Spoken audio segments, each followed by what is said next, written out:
Hello friends, आपका बहुत बहुत स्वागत है स्टडी पॉइंट चैनल पर। ये है 8वीं कक्षा की एनसीईआरटी भारत के आधुनिक इतिहास की पाठ्य पुस्तक। आज हम करेंगे चैप्टर 1 कैसे, कब और कहाँ। चलो दोस्तों, करते हैं शुरुआत। तारीखें कितनी महत्वपूर्ण होती हैं। एक वक्त था जब इतिहासकार तारीखों के जादू में खोए रहते थे। कब किस राजा की ताजपोशी हुई, कब कौन सा युद्ध हुआ, इन्हीं तारीखों पर गर्मागर्म बहसें चलती थी।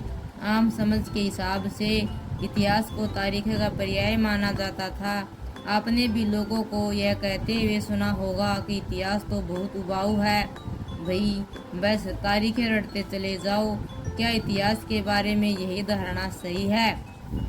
इसमें कोई शक नहीं है कि इतिहास अलग अलग समय पर आने वाले बदलावों के बारे में ही होता है। इसका संबंध इस बात से है कि अतीत में चीज़ किस तरह की थी और उनमें क्या बदलाव आए हैं। जैसे ही हम अतीत और वर्तमान की तुलना करते हैं, हम समय का जिक्र करने लगते हैं, हम पहले और बाद में की बात करने लगते हैं। जैसे कि दोस्तों, इसका ये मतलब है कि अतीत में किस तरह की थी और उनमें क्या बदलाव आया।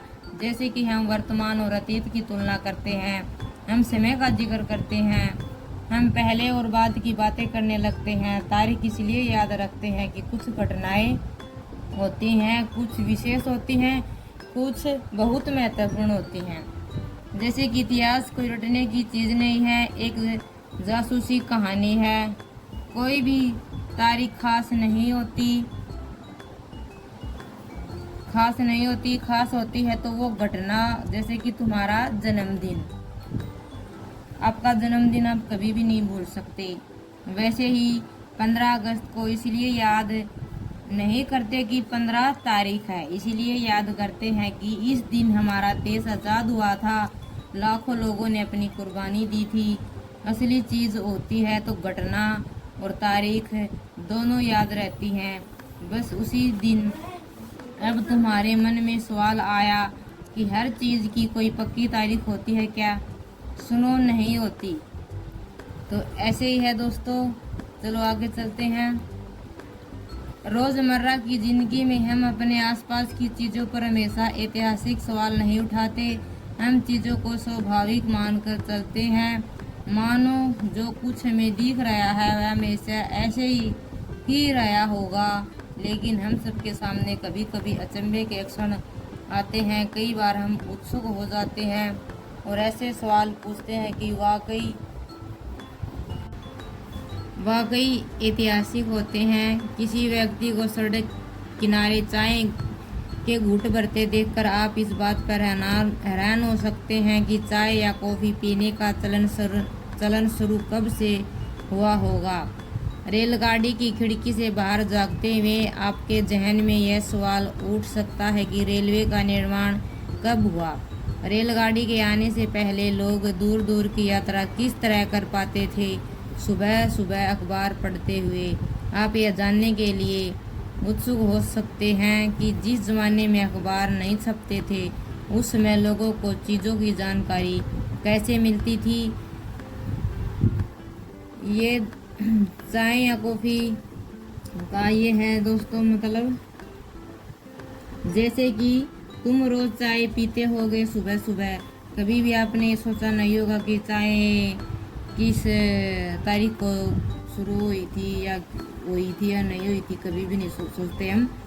चाय किसने शुरू की, कब से हम चाय पीने लगे हैं, अच्छा लगा फिर दूसरों को बताया, बस ऐसे ही पीते चले गए। रेलगाड़ी नहीं थी तब बैलगाड़ी में बैठकर जाते थे या फिर पैदल चलते थे। सोचो कि कितना समय लगता होगा उन्हें। अखबार को ले लो, आज तो मोबाइल है, तुरंत खबर मिल जाती है, लेकिन पहले कैसे पता चलता होगा कि देश में क्या चल रहा है। ये सब तो बहुत गहरे सवाल हैं। मुद्दा ये है कि हर चीज़ के लिए पक्की तारीख नहीं होती। पुराने समय में इतिहास का तारीख पर इतना क्यों अटकते थे? देखो दोस्तों, हम इस चित्र को देखते हैं। ब्राह्मण ब्रिटानिया को शस्त्र भेंट कर रहे हैं। जेम्स रेनेल द्वारा तैयार किए गए पहले नक्शे का आवरण चित्र 1782। रॉबर्ट क्लाइव ने रेनेल को हिंदुस्तान के नक्शे को तैयार करने का काम सौंपा था। ये बुक्स काम सौंपा था। भारत पर अंग्रेजों की विजय के समर्थक रेनेल को वर्चस्व स्थापित करने की प्रक्रिया में नक्शे तैयार करना बहुत महत्वपूर्ण लगता था। इस तस्वीर में दिखाया गया है कि भारत के लोग सहिष्णुतापूर्वक अपने प्राचीन पवित्र ग्रंथ ब्रिटिश सत्ता की प्रतीक ब्रिटानिया को सौंप रहे हैं, मानो वे उसे भारतीय संस्कृति की रक्षा के लिए आने का आग्रह कर रहे हों। देखो दोस्तों, चित्र 2 लिप्टन टी। विज्ञापनों से भी पसंद नापसंद तय होती थी। पुराने विज्ञापनों से हमें यह समझने में मदद मिलती है कि नए उत्पादों के लिए बाजार किस तरह तैयार हुए हैं और किस तरह नई रुचियां चलन में आई। 1922 में लिप्टन चाय के लिए तैयार किया गया यह विज्ञापन इस बात की ओर संकेत करता है कि दुनिया भर के शाही लोग यही चाय पीते हैं। इस तस्वीर में पीछे की तरफ एक भारतीय महल दिखाई दे रहा है, ये वाला, जबकि अगले हिस्से में ब्रिटेन की रानी विक्टोरिया का तीसरा बेटा राजकुमार आर्थर घोड़े पर बैठा हुआ है। राजकुमार आर्थर को ड्यूक ऑफ कैनोट की पदवी दी गई है। चलो दोस्तों, आगे चलते हैं। ये सारे ऐतिहासिक सवाल हमें समय के बारे में सोचने के लिए प्रेरित कर देते हैं। समय को हमेशा साल या महीनों के पैमाने पर ही नहीं देखा जा सकता। कई बार ऐसी प्रक्रियाओं के लिए कोई तारीख तय करना वाकई गलत होता है कि एक लंबे समय तक चलती रहती है। भारत में लोगों ने अचानक एक दिन सवेरे चाय पीना शुरू नहीं कर दिया गया। इसका स्वाद धीरे धीरे उनकी ज़बान पर चढ़ा। इस तरह की प्रक्रियाओं के लिए कोई स्पष्ट तिथि नहीं हो सकती। इसी तरह हम ब्रिटिश शासन की स्थापना के लिए कोई एक तिथि नहीं बता सकते। राष्ट्रीय आंदोलन किस दिन शुरू हुआ या अर्थव्यवस्था या समाज में किस दिन बदलाव आए, यह बताना भी संभव नहीं है। ये सारी चीज़ें एक लंबे समय में घटती हैं। ऐसे में हम सिर्फ एक अवधि की ही बात कर सकते हैं, एक लगभग सही अवधि के बारे में बता सकते हैं जब वे खास बदलाव दिखाने शुरू हुए होंगे। तो फिर लोग इतिहास को तारीखों से जोड़कर क्यों देखते हैं? इस जुड़ाव की एक वजह है कि एक समय था जब युद्ध और बड़ी बड़ी घटनाओं के ब्यौरों को इतिहास माना जाता था। यह इतिहास राजा महाराजाओं और उनकी नीतियों के बारे में होता था। इतिहासकार यह लिखते थे कि कौन से साल राजा को ताज पहनाया गया, किस साल उसका विवाह हुआ, किस साल उसके घर में बच्चा पैदा हुआ, कौन से साल उसने कौन सी लड़ाई लड़ी, वह कब मरा और उसके बाद कौन सा शासक गद्दी पर बैठा। इस तरह की घटनाओं के लिए निश्चित तिथि बताई जा सकती है और इस तरह के इतिहासों में तिथियों का महत्व बना रहता है। जैसा कि पिछले 2 साल की इतिहास की किताबों में आपने देखा है कि अब इतिहास बहुत सारे दूसरे मुद्दे और दूसरे सवालों के बारे में भी लिखने लगे हैं। इस बात पर ध्यान देते हैं कि लोग किस तरह अपनी रोजी रोटी चलाते थे, वे क्या पैदा करते थे और क्या खाते थे, शहर कैसे बने और बाजार किस तरह फैले, किस तरह रियासतें बनी, नए विचार पनपे और संस्कृति व समाज किस तरह बदले। चलो दोस्तों, आगे कौन सी तारीखें? कुछ तारीखों को महत्वपूर्ण मानने का पैमाना क्या होता है? हम जो तारीखें चुनते हैं, जिन तारीखों के इर्द गिर्द हम अतीत की कहानी बुनते हैं, वे अपने आप में महत्वपूर्ण नहीं होती। वे इसलिए महत्वपूर्ण हो जाती हैं कि क्योंकि हम कुछ खास घटनाओं को महत्वपूर्ण मानकर चलने लगते हैं। अगर अध्ययन का विषय बदल जाता है तो हम नए नए मुद्दों पर ध्यान देने लगते हैं, तो महत्वपूर्ण तारीखें भी बदल जाती हैं। एक उदाहरण पर विचार कीजिए। भारत में ब्रिटिश इतिहासकारों ने जो इतिहास लिखे, उनमें हर एक गवर्नर जनरल का शासनकाल महत्वपूर्ण है। ये इतिहास प्रथम गवर्नर जनरल वॉरेन हेस्टिंग्स के शासन से शुरू होते थे और आखिरी वायसराय लॉर्ड माउंटबेटन के साथ खत्म होते थे। प्रथम इतिहास तो है गवर्नर जनरल से शासन शुरू होते थे और ख़त्म लॉर्ड माउंटबेटन के साथ ख़त्म होते थे। अलग अलग अध्यायों में हम दूसरे governor general Hastings, Wellesley, Bentinck, Dalhousie, Canning, Lawrence, Lytton, Ripon, Curzon, Hardinge, Irwin के बारे में भी पढ़ते हैं।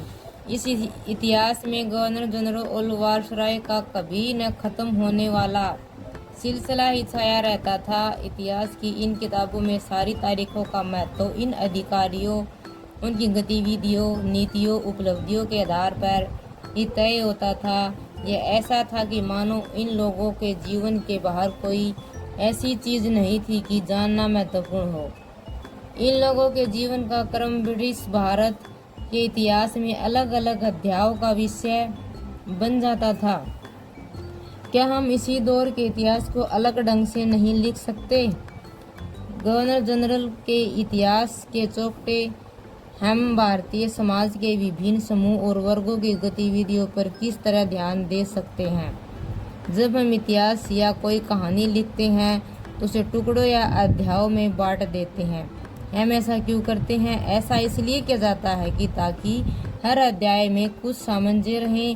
इसका मकसद कहानी और इस तरह सामने लाना होता है कि आसानी से समझा जा सके और याद रखा जा सके। इस प्रक्रिया को हम सिर्फ उन घटनाओं पर जोर देते हैं कि उस कहानी को पेश करने में मददगार होती है जो इतिहास गवर्नर जनरल के जीवन के इर्द गिर्द चलता है। उसमें भारतीयों की गतिविधियाँ कोई मायने नहीं रखती, उनके लिए वहाँ कोई जगह नहीं होती, तो फिर क्या किया जाए? जाहिर सी बात है कि हम अपने इतिहास का एक अलग खाका बनाना पड़ेगा। इसका मतलब यह है कि अब तक जिन तिथियों को महत्व दिया जा रहा था वे महत्वपूर्ण नहीं रहेगी। हमारे लिए नई तिथियां महत्वपूर्ण हो जाएंगी। इस पैरे से यह तात्पर्य है कि सामंजस्य का मतलब होता है तालमेल। इसका मकसद कहानी सामने लाना होता है आसानी समझा जा सके। जैसे कि इतिहास बहुत लंबा होता है, अगर हम उसको छोटे छोटे टुकड़ों में याद करते हैं तो वो जल्दी याद होता है। और खाका का मतलब होता है रूपरेखा। चित्र 3, वॉरेन हेस्टिंग्स 1773 में भारत के पहले गवर्नर जनरल बने। 1773 में इतिहास की किताबों में गवर्नर जनरलों के कारनामों, जीवनियों में उनकी गौरव गाथाओं और तस्वीरों में उनके भव्य व्यक्तित्व को उभारा जाता था। जैसे कि आप इस तस्वीर में देख सकते हो उनके भव्य व्यक्तित्व को। हम अवधियाँ कैसे तय करते हैं? 1817 में स्कॉटलैंड के अर्थशास्त्री और राजनीतिक दार्शनिक जेम्स मिल ने 3 विशाल खंडों में ए हिस्ट्री ऑफ ब्रिटिश भारत का इतिहास नामक एक किताब लिखी। इस किताब में उन्होंने भारत के इतिहास को हिंदू, मुस्लिम, ब्रिटिश इन 3 कालखंडों में बांटा था। कालखंडों के इस निर्धारण को ज़्यादातर लोगों ने मान भी लिया। क्या आपको भारतीय इतिहास को समझने के इस तरीके में कोई समस्या दिखाई देती है? 1817 में स्कॉटलैंड। अब यह एक दिलचस्प कहानी आती है। 1817 में स्कॉटलैंड जेम्स मिल का एक आदमी था। वह बहुत पढ़ा लिखा था, अर्थशास्त्री था, लेकिन उसकी सोच अधूरी थी। बहुत मोटी मोटी किताब लिखी। लोगों ने इस बात को मान भी लिया था इसकी क्या गलती थी। ठीक, लोगों ने मान भी लिया था। इतिहास को हम अलग अलग कालखंडों में बांटने की कोशिश क्यों करते हैं? इसकी भी एक वजह है। हम एक दौर की खासियतों, इसके केंद्रीय तत्वों को पकड़ने की कोशिश करते हैं। इसलिए ऐसे शब्द महत्वपूर्ण हो जाते हैं जिनके सारे हम समय को बांटते हैं। ये शब्द अतीत के बारे में हमारे विचारों को दर्शाते हैं। वे हमें बताते हैं कि एक अवधि से दूसरी अवधि के बीच आए बदलाव को क्या महत्व होता है। मिल को लगता था कि सारे एशियाई समाज सभ्यता के मामले में यूरोप से पीछे हैं। इतिहास की उनकी समझदारी ये थी कि भारत में अंग्रेजों के आने से पहले हिंदू और मुसलमान तानाशाहों का ही राज चलता था। यहाँ चारों ओर केवल धार्मिक बैर, जातिगत बंधन और अंधविश्वासों का बोलबाला। मिल की राय में ब्रिटिश शासन भारत को सभ्यता की राह पर ले जा सकता था। इस काम के लिए जरूरी था कि भारत में यूरोपीय शिष्टाचार, कला, संस्थानों और कानूनों को लागू किया जाए। मिल ने तो यहाँ तक सुझाव दिया था कि अंग्रेजों को भारत के सारे भूभाग पर कब्जा कर लेना चाहिए ताकि भारतीय जनता को ज्ञान और सुखी जीवन प्रदान किया जा सके। उनका मानना था कि अंग्रेजों की मदद के बिना हिंदुस्तान प्रगति नहीं कर सकता, लेकिन ये धारणा बिल्कुल गलत थी। इतिहास की इस धारणा में अंग्रेजी शासन प्रगति और सभ्यता का प्रतीक था। अंग्रेजी शासन से पहले सारा अंधकार का दौर था। क्या इस तरह की धारणा को स्वीकार किया जा सकता है? क्या इतिहास के किसी दौर को हिंदू या मुसलमान दौर कहा जा सकता है? क्या इन सारे दौरों में कई तरह के धर्म एक साथ नहीं चलते थे? किसी युग को केवल एक समय के शासकों के धर्म के हिसाब से तय करने की जरूरत क्या है? अगर हम ऐसा करते हैं तो इसका मतलब यह कहना चाहते हैं कि औरों के जीवन को तौर तरीके का कोई महत्व नहीं होता। हमें याद रखना चाहिए कि प्राचीन भारत के सारे शासकों का भी एक धर्म नहीं होता था। अंग्रेजों द्वारा सुझाए गए वर्गीकरण से अलग हटकर इतिहासकार भारतीय इतिहास को आमतौर पर प्राचीन, मध्यकालीन, आधुनिक काल में बांटकर देखते हैं। इस विभाजन की भी अपनी समस्याएं हैं। इतिहास को इन खंडों में बांटने की यह समझ भी पश्चिम से आई है। पश्चिम में आधुनिक काल को विज्ञान, तर्क, लोकतंत्र, मुक्ति और समानता जैसी आधुनिकता को ताकतों के विकास का युग माना जाता है। उनके लिए मध्यकालीन समाज में वे समाज थे जहां आधुनिक समाज की ये विशेषताएं नहीं थी। क्या हम अपने अध्ययन के लिए आधुनिक काल की इस अवधारणा को बिना सोचे विचारों ऐसे ही अपना सकते हैं?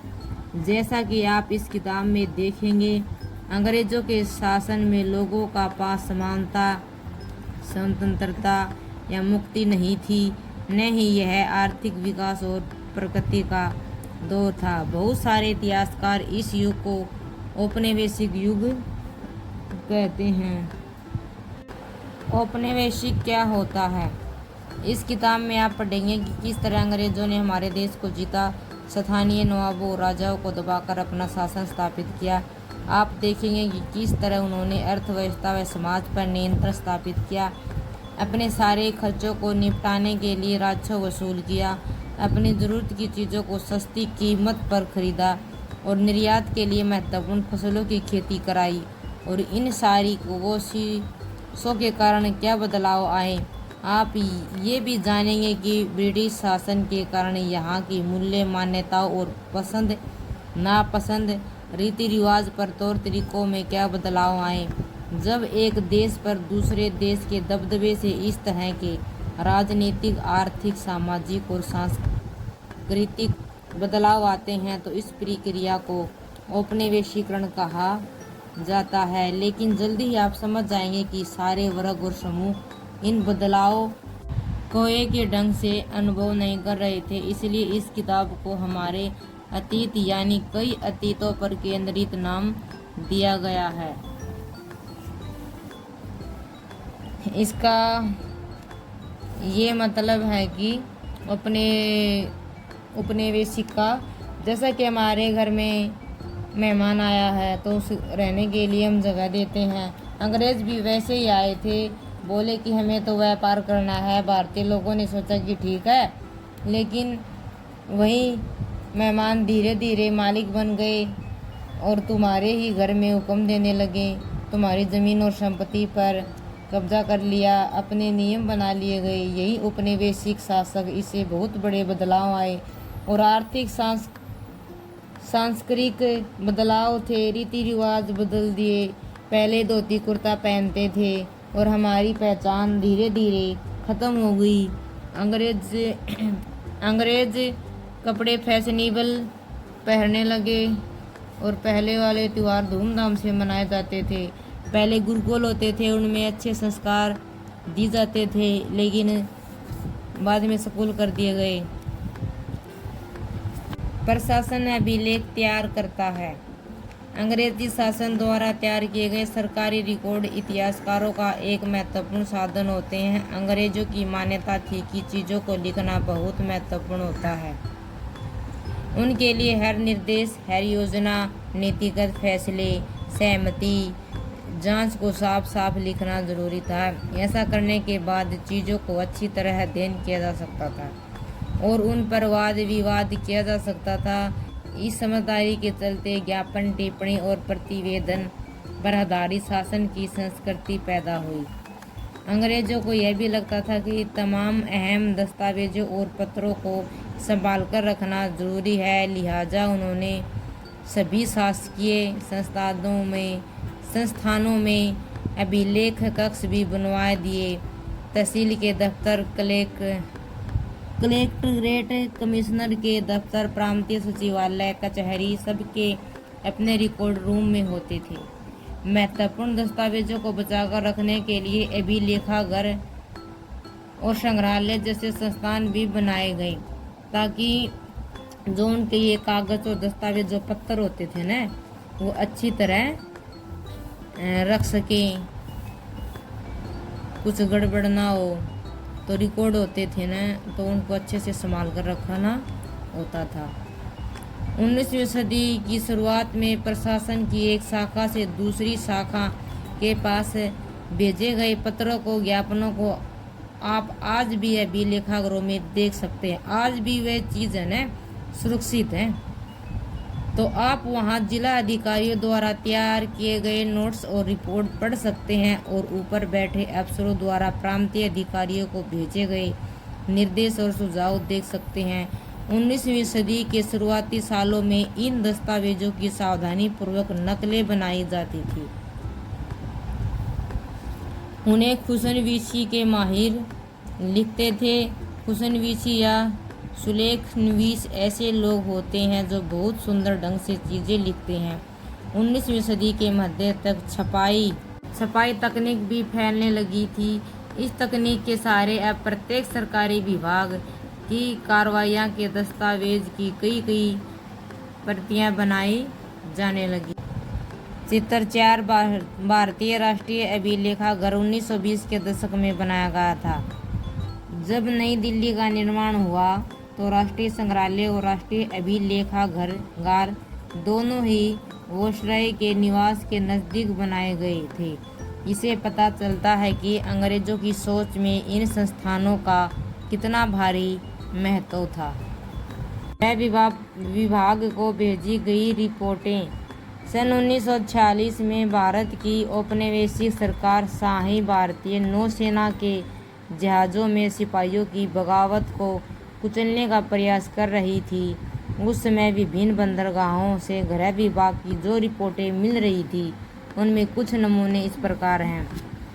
बम्बई, इस बात का इंतजाम कर लिया गया है कि सेना जहाज़ों और दफ्तरों पर कब्जा कर लें।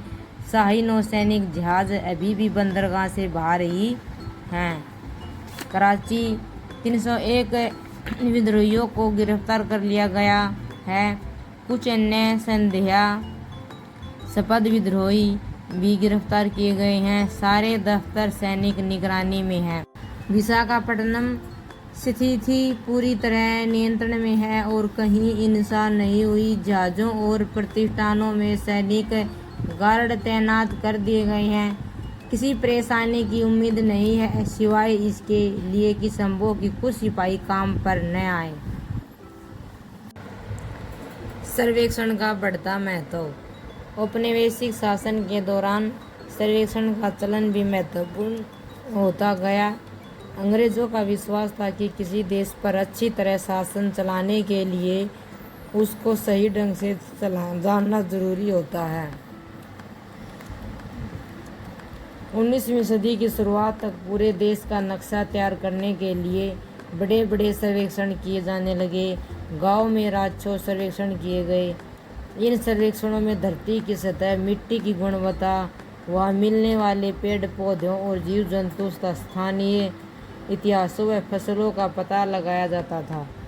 अंग्रेजों की राय में किसी इलाके का शासन चलाने के लिए इन सारी बातों को जानना जरूरी था।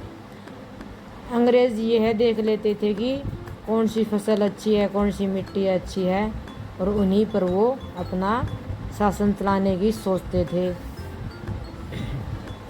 जनगणना भी जानने लगे। जनगणना के जरिए भारत के सभी प्रांतों में रहने वाले लोगों की संख्या, उनकी जाति, इलाकों और व्यवसाय के बारे में जानकारियाँ इकट्ठी की जाती थी। इसके अलावा वानस्पतिक सर्वेक्षण, प्राणी वैज्ञानिक सर्वेक्षण, पुरातात्विक सर्वेक्षण, मानव शास्त्रीय सर्वेक्षण, वन सर्वेक्षण आदि कई दूसरे सर्वेक्षण भी किए जाते थे। चित्र 5, शरीफे का पौधा। शरीफे का मतलब है सीताफल का पौधा। 1770 का दशक, अंग्रेजों द्वारा बनाए गए वानस्पतिक उद्यान और प्राकृतिक इतिहास के संग्रहालयों में विभिन्न पौधों के नमूने और उनसे संबंधित जानकारियाँ इकट्ठा की जाती थी। इन नमूनों के चित्र स्थानीय कलाकारों से बनवाए जाते थे। अब इतिहासकार इस बात पर ध्यान दे रहे हैं कि इस तरह की जानकारी किस तरह इकट्ठी की जाती थी और इससे उपनिवेशी के बारे में क्या पता चलता। पहले हम इन पहरों को पढ़ते हैं, फिर बाद में चित्रों को देखते हैं। अधिकृत रिकॉर्ड से क्या पता नहीं चलता। रिकॉर्ड्स के इस विशाल भंडार हम बहुत कुछ पता लगा सकते हैं कि फिर भी इस बात को नज़रअंदाज नहीं किया जा सकता। ये सारे सरकारी रिकॉर्ड हैं। इनसे हमें यह पता चलता है कि सरकारी अफसर क्या सोचते थे, कि उनकी दिलचस्पी किन चीज़ों में थी और बाद के लिए वे किन चीज़ों को बचाए रखना चाहते थे। इन रिकॉर्ड में हमें ये समझने में हमें मदद नहीं मिलती थी कि देश के दूसरे लोग क्या महसूस करते थे और उनकी कार्रवाइयों की क्या वजह थी। इन बातों को जानने के लिए हमें कहीं और देखना होगा। जब हम ऐसे दूसरे स्रोतों की तलाश में निकलते हैं तो उनकी भी कोई कमी रहती, लेकिन सरकारी रिकॉर्ड के मुकाबले उन्हें ढूंढना ज़रा मुश्किल साबित होता है। इस लिहाज से लोगों की डायरियाँ, तीर्थ यात्राओं और यात्रियों के संस्मरण महत्वपूर्ण, लोगों की आत्मकथाएं और स्थानीय बाज़ारों में बिकने वाली लोकप्रिय पुस्तिकाएं महत्वपूर्ण हो जाती हैं। जैसे जैसे छपाई की तकनीक फैली, अखबार छपने लगे, विभिन्न मुद्दे पर जनता में बहस भी होने लगी। नेताओं और सुधारकों ने अपने विचारों को फैलाने के लिए लिखा। कवियों और उपन्यासकारों ने अपनी भावनाओं को व्यक्त करने के लिए लिखा, लेकिन ये सारे स्रोत उन लोगों ने रचे हैं जो पढ़ना लिखना जानते थे।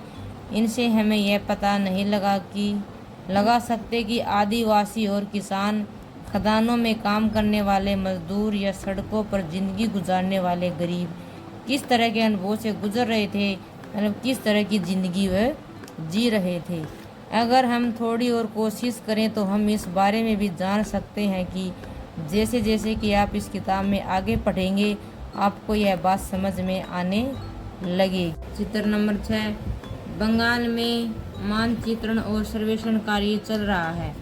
इस चित्र में आप देख सकते हो सर्वेक्षण चल रहा है। उपकरणों चित्र अगले हिस्से में दिखाया गया कि चित्रकार इस परियोजना के वैज्ञानिक स्वरूप पर खास तौर पर जोर देना चाहता है। चित्र नंबर 7, 1857 के विद्रोही। देखो इस चित्र में हम देख सकते हैं क्या मारपीट काटपीट हो रही है। इसमें तस्वीर को भी बहुत ध्यान से देखना चाहिए, उनमें चित्रकार की सोच पता चलती है। 1857 के विद्रोह के बाद अंग्रेजों द्वारा तैयार की गई सचित्र पुस्तकों में यह तस्वीर कई जगह दिखाई देती है। इस तस्वीर के नीचे लिखा होता था, बागी सिपाही लूट खसोट में लगे हुए हैं। अंग्रेजों की नज़र में विद्रोही जनता लालची, दुष्ट और बेहरम थी। इस विद्रोह के बारे में आप अध्याय 5 में पढ़ेंगे। इंसानों के खाने के लायक नहीं है। अखबारों से देश के विभिन्न विभागों में चल रहे आंदोलन का पता चलता है कि यहाँ 1946 में हुई पुलिस की एक हड़ताल की खबर दी गई है। दिल्ली में 2000 से ज़्यादा पुलिस वालों ने बृहस्पतिवार सवेरे अपने कम वेतन और पुलिस लाइन्स बावर्ची खाने से आने वाले घटिया भोजन के खिलाफ खाना खाने से इनकार कर दिया गया। जैसे जैसे यह खबर दूसरे पुलिस थाने तक पहुंची तो वहां भी पुलिस वालों ने खाने से इनकार कर दिया गया। एक हड़ताली का कहना था कि पुलिस लाइन्स की रसोई से हमारे लिए जो खाना आता है वह कोई इंसान नहीं खा सकता। हमें जो चपाती और दाल खानी पड़ती है जो जानवर तक भी नहीं खा सकते। इनका ये मतलब था कि काम ज़्यादा करें, खाने के लिए कुछ भी नहीं, और बहुत अत्याचार करते थे। इसलिए पुलिस वालों ने कहा कि ये रोटी तो ऐसी है, इसको तो कुछ कोई भी नहीं खा सकता, इंसान तो दूर की बात है। अगर आपको ये वीडियो पसंद आई तो लाइक करें, शेयर करें, कमेंट करें, सब्सक्राइब करें। धन्यवाद।